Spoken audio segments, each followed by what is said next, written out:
Okay, next one, limit n tends to infinity n plus 1 into n plus 2 into and so on 3n by n power 2n whole power 1 by n. So దీని యొక్క limit value మనం find out చేసుకోవాలి. So మనకి ఇక్కడ power 1 by n ఉంది కాబట్టి దీన్ని మనం l అనే పేరుతో తీసుకుందాం. Let l is equal to okay. So ఈ పవర్ అనేది మనకి ముందుకు రావాలంటే మనం లాగ్ అప్లై చేసుకోవాలి. Log l is equal to, so limit అనేది కామన్గా ఉంటుంది, limit n tends to infinity. So power ఎప్పుడైతే లాగ్ అప్లై చేస్తామో లాగర్థమ్స్లో పవర్ అనేది ముందుకు వచ్చేస్తుంది 1 by n. సో ఈ బ్రాకెట్ మొత్తానికి మనం లాగ్ అప్లై చేయడం జరుగుతూ ఉంది, లాగ్. సో ఈ బ్రాకెట్లో ఉన్నటువంటి టర్మ్స్ని ఈ విధంగా రిప్రజెంట్ చేద్దాం. n ప్లస్ 1 by n ఇది ఒక బ్రాకెట్. అట్లానే n plus 2 by n into n plus 3 by n and so on. ఇక్కడ చివరిలో 3n ఉంది. సో ఇదే స్ట్రక్చర్లో మనం రాసినట్లయితే n plus 2n plus 2n by n. Okay, అంటే ఇక్కడ 1 2 3 అండ్ సో ఆన్ చివరిలో 2n ఉందంటే 2n టర్మ్స్ ఉన్నట్టుగా మనం అర్థం చేసుకోవాలి. సో ఇది కూడా n and so on n ఎన్నిసార్లు వస్తుంది, అది n పవర్ 2n. ఓకే, డినామినేటర్లో కూడా n పవర్ 2n ఉంది. సో న్యూమరేటర్లో కూడా అదే విధంగా మనం రిప్రజెంట్ చేసుకోవాలంటే ఆ 3n అని n ప్లస్ 2nగా రిప్రజెంట్ చేసుకోవాలి. ఇప్పుడు మనకు అది బ్యాలెన్స్ అయిపోయింది. సో న్యూమరేటర్లో 2n టర్మ్స్ ఉన్నాయి, డినామినేటర్లో కూడా n అనేది 2n టైమ్స్ రిపీట్ అవుతూ ఉంది. Okay, next this is equal to limit n tends to infinity 1 by n. So లాగర్థమ్స్లో ఇట్లా మల్టిప్లికేషన్లో ఉంటే వాటిని మనం సపరేట్ లాగ్గా మనం రాసేసుకోవచ్చు. అంటే అది ఈ విధంగా వస్తుంది లాగ్. దీన్ని మళ్ళీ మనం స్ప్లిట్ చేసుకుందాం. n by n అంటే 1 plus 1 by n, n by n అంటే 1 ప్లస్ 1 by n ప్లస్ లాగర్థంలో ఇంటూగా ఉంటే ప్లస్ వస్తుంది. అట్లానే లాగ్ n by n అంటే 1 ప్లస్ 2 by n. సో ఇక్కడ 1 by n by n అంటే 1 ప్లస్ 3 by n. సో ఆ టర్మ్ నేను రాయట్లేదు, లాస్ట్ టర్మ్ రిప్రజెంట్ చేస్తున్నాను. So log n by n అంటే 1 plus 2n by n.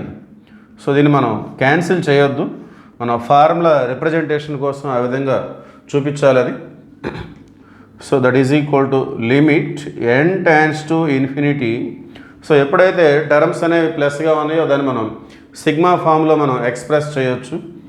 1 by n sigma r is equal to 1 to ఇక్కడ ఎన్ని terms ఉన్నాయి, n పవర్ 2n అంటే n అనేది 2n టైమ్స్ వస్తుంది. అట్లానే న్యూమరేటర్లో ఇంతమంది చెప్పాను నేను 1 2 3 అండ్ సో ఆన్.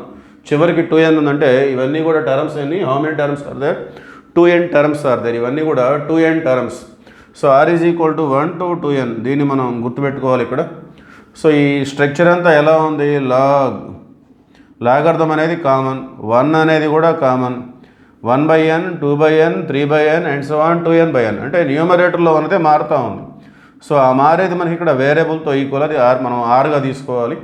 ఈ డినామినేటర్లో n అనేది కామన్. సో ఏదైతే మారుతుందో దాన్ని మనం వేరియబుల్ ఆర్గా రిప్రజెంట్ చేస్తాం. సో టోటల్గా దీని యొక్క ఫామ్ ఇది. సో ఆర్ 1 తీసుకుంటే లాగ్ 1 ప్లస్ 1 by n, 2 తీసుకుంటే లాగ్ 1 ప్లస్ 2 by n, చివరికి 2n తీసుకుంటే log 1 plus 2n by n. Okay, so ఇప్పుడు ఇది కంప్లీట్ ఫార్ములా కిందకు వచ్చేసింది. లిమిట్ యాడ్ చేస్తాం.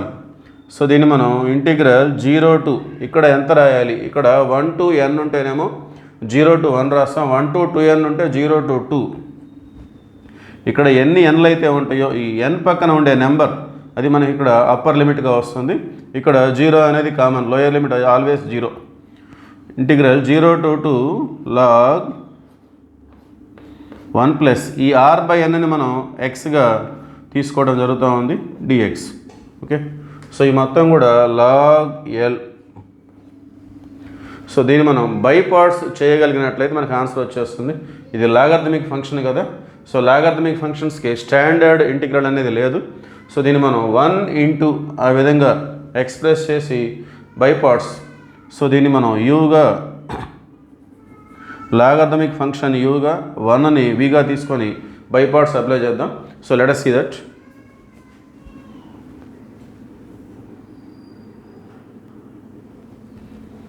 సో బై పార్ట్స్ ఫార్ములా వచ్చేసి u integral v dx minus integral of du by dx integral v dx whole dx plus c. So ఇది మనకి by parts formula.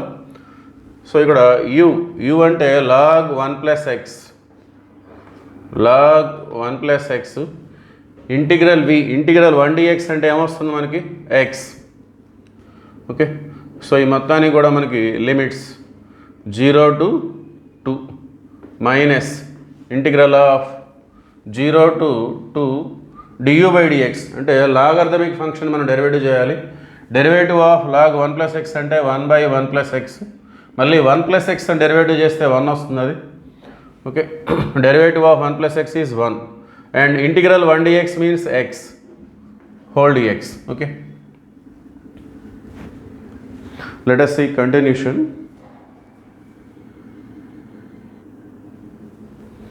Okay, continuation. So log L ఇది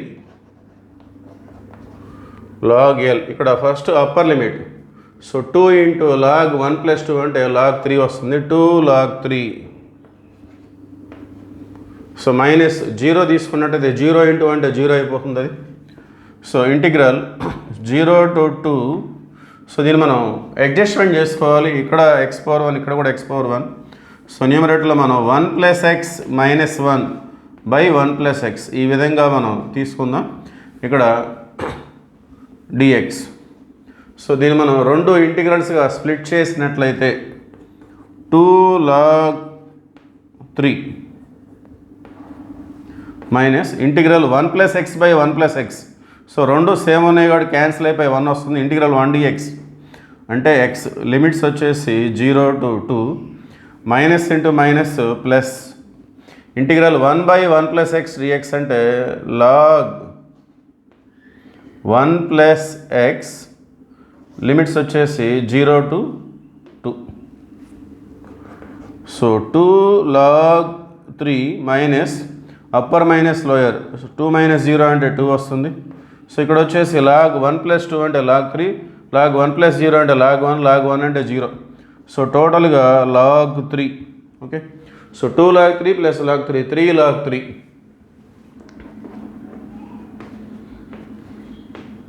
3 log 3 minus 2 ఉంది. ఆ 2 పక్కన మనం log ఈ represent చేసుకుందాం. బికాస్ లాగ్ ఈ అంటే 1, లాగ్ ఈ వాల్యూ 1 కాబట్టి మనకి ఆ విధంగా రిప్రజెంట్ చేయొచ్చు.